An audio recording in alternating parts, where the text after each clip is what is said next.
All right, what is going on, you guys? It's Boosted, and we're 1 month in after when I got the RX7 and started working on the bumper and the fenders on the bodywork. As you can see in the back, I actually hanged them with wires, but I did not put plastic all around the area. There's a lot that I've done with the RX7. It's just I haven't recorded anything, mostly on my Instagram, so I'm pretty sure most of my following is following my Instagram, so they've seen the progress I've been doing on the RX7. Let me show you around. So as you can see right here, the RX7 fenders are now primed, and yes, they're primed and ready for paint, as well as this other side and the bumper as well. It came out very neat. It is kind of grainy still because I do have to go and sand it with probably a 320 grit and then go ahead and go 600 and then paint the whole thing as well. As you can see, it's been building some spider webs, mostly because it's been a good couple 2 weeks that I haven't touched them.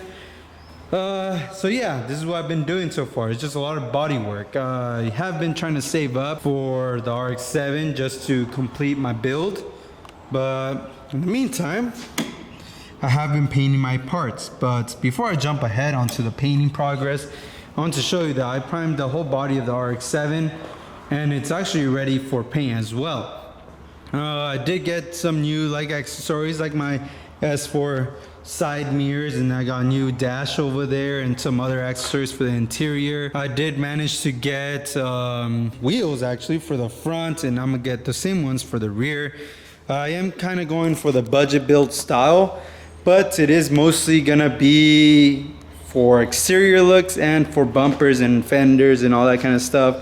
But when it comes down to performance, I am going all out with upgraded parts as well. I'm not gonna cheap out on the parts no more, simply because I've dealt with the issues on the Mustang, so I gave it a lot of thought. I've dealt with the issues with the Mustang going on cheap parts, and it just happens to, I happen to just throw away money like that. So I think it's just best to go all out with the engine parts and drivetrain. That way, I don't have to hassle with trying to upgrade the new parts simply because those are cheap and they break. So yeah, going around with the RX7, as you can see, it's finally primed except for this door. I've been doing a lot with this door. Same situation as before. This is my 4th time doing it. I just still gotta sand it, then prime this side. But I have sand and primed the inside. So it's just simply this door that's left. I did paint a little bit in the engine bay, and it just kind of got dusty over time. But I brought battery. I tested the electrical components as well, and everything works great. Simply just needs motor mounts and drivetrain, and that's what I'm getting stuck on. I simply got to save up and buy motor mounts and drivetrain components for the RX7 to get this thing going. On the side note though, I have been getting redoing my whole garage little by little. As you can see, there is 4 cars in here now. When you saw this RX7, it was simply right in this spot, and all of this junk was in the middle, and it was just taking a lot of space, so I pushed that to the side over here, and then I moved all my cars inside. I am gonna make a new video explaining why all my cars are inside here, but I'm sticking to the RX7 for now. So what's been going on is that I painted some of the parts, but I paused because when I'm working on the chassis of the vehicle, I do not want to scratch a body panel or some sort and later regret that I have to repaint it again. So I'm gonna leave it primed for now, put the engine components and everything, then paint the whole body and pretty much have it done already, and then work with the interior as well. So for now, everything's just gonna be primed as is. As you can see, my showroom is now a paint booth.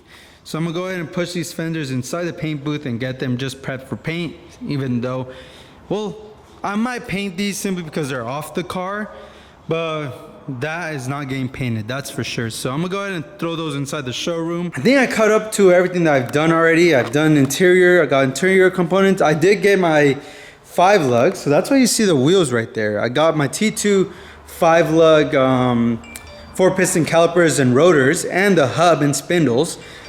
Simply because, let's say the last person that gave me the show put NA 4 lugs in the front, so I had to search very hard on who else had the 5 lug hubs and spindles, and apparently I found them.